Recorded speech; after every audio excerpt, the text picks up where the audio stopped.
You how to make your blues song or get your blues song started in BandLab. So this is if you do not have GarageBand on an iPad, iPhone, or MacBook, okay? So once you make an account at bandlab.com, you'll have a screen like this that will have your library. And when you want to start a new file, you're just going to hit create. And for this, you're going to be using all the MIDI instruments, okay? If you have a guitar at home or a bass at home and you have the ability to plug those in and record that way, you can try that as well. But for this, I'm just going to show you how to use the MIDI. And if you were to be singing in your blues song, then you would use this track here. But the first track I'm going to add is just going to be an instrument track. Okay. So right now you have one track that's automatically in there, okay? When you're ready to add new tracks, you just hit the Add Track button and then click Instruments again. So I'm going to label these. So like here I'm going to put my chords for the piano, okay? And here I'm going to put my walking bass. Okay, so as you add all your tracks, you just hit the plus sign and then you can label them as you go. But I'm just going to show you just the chords and the piano today. So this button is really important. This is the metronome. You want to have the metronome on all the time. And then you can click here, you can see your tempo. Okay, so right now it's at 120. I'm going to make it a little slower. I'm going to make it 110 just to make it easier to record. Right now the count-in is for 2 bars, so that means it would give you 8 beats before you start recording, which I think for BandLab is good because you have to go click on the keyboard when you're ready to play, so it just gives you a little extra time, but you can change it to 1 bar if you would like.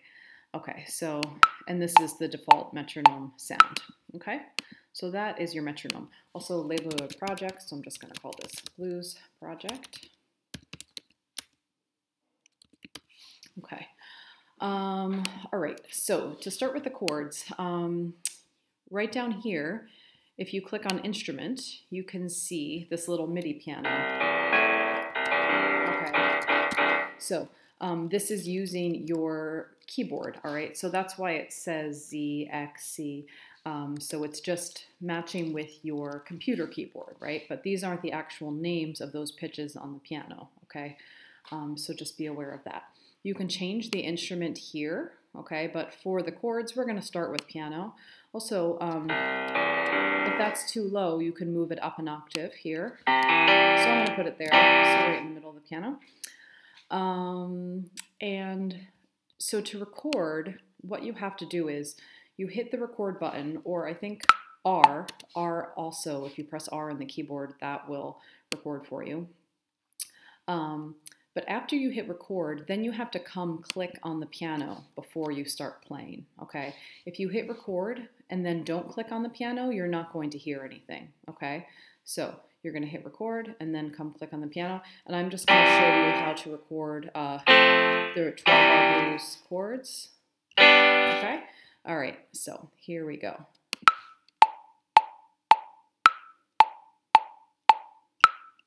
Okay, so you can see there that since I didn't come click on the piano, nothing happened, okay? So that was just a test. Here we go. Now I click on the piano.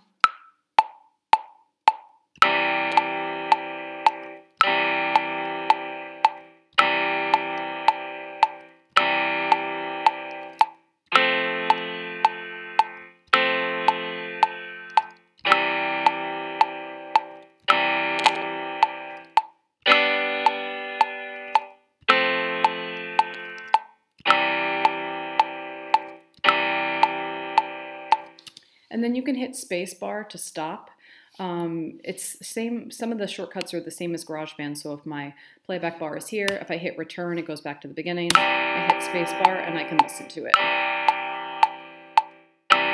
Okay, so just like in GarageBand, you're going to want to, as soon as you record a track, you're going to want to quantize it. So you can, same as GarageBand, you can double click on the track, or you can just come down here and click MIDI editor. So this is when you have the instrument, This is when you have the MIDI editor is how you can quantize it.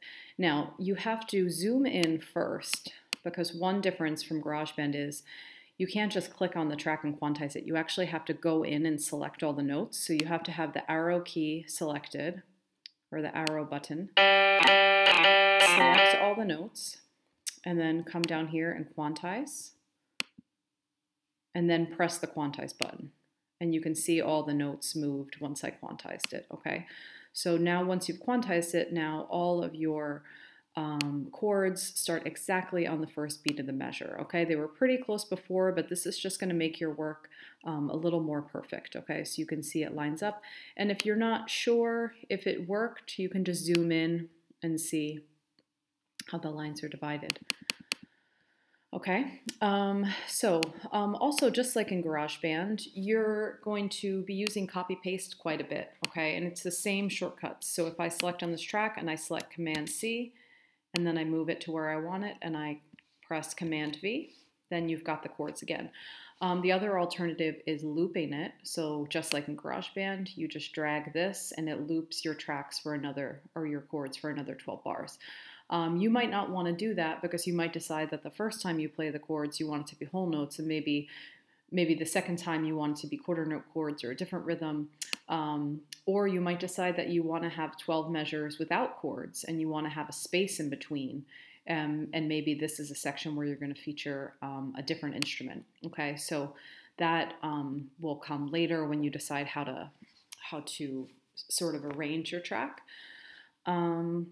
Okay, so we have our chords, and we can just close this here. So now, when you carry on with this, remember each time you need a new track, you just hit Add Track, and you add your instruments, okay? But I had already added this for the walking bass. Now, if I go click Instrument down here, the default is that it goes to grand piano, but for the bass, I'm gonna want it to be a bass instrument, okay? So we can go over here, and there should be, let's see, oh, so you go to Instruments and you go to Bass. And then I think if you go down here, you have different types of basses, okay? So up here is like the instrument families. And then you can go down here and see different types of instruments within that family, okay? So you can go test and listen to them. I think you can listen to them too just by like pressing play. So you can sample them, see which one you like. Let's see.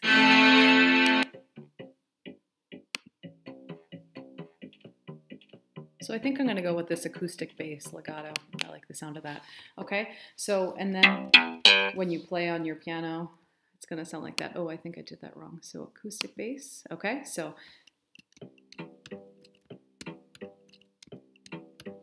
that's how you're going to then record your walking bass in there. So when you are making your composition, still keep watching the GarageBand tutorial videos to learn how to input in GarageBand, and then it's going to be really similar once you just try to input it into BandLab. Okay, so yeah, definitely watch those videos first. Also in here, just like in GarageBand, you have to save your work. It's not going to save automatically, so just come over, click the save button every time you do something new. Okay, and that is it.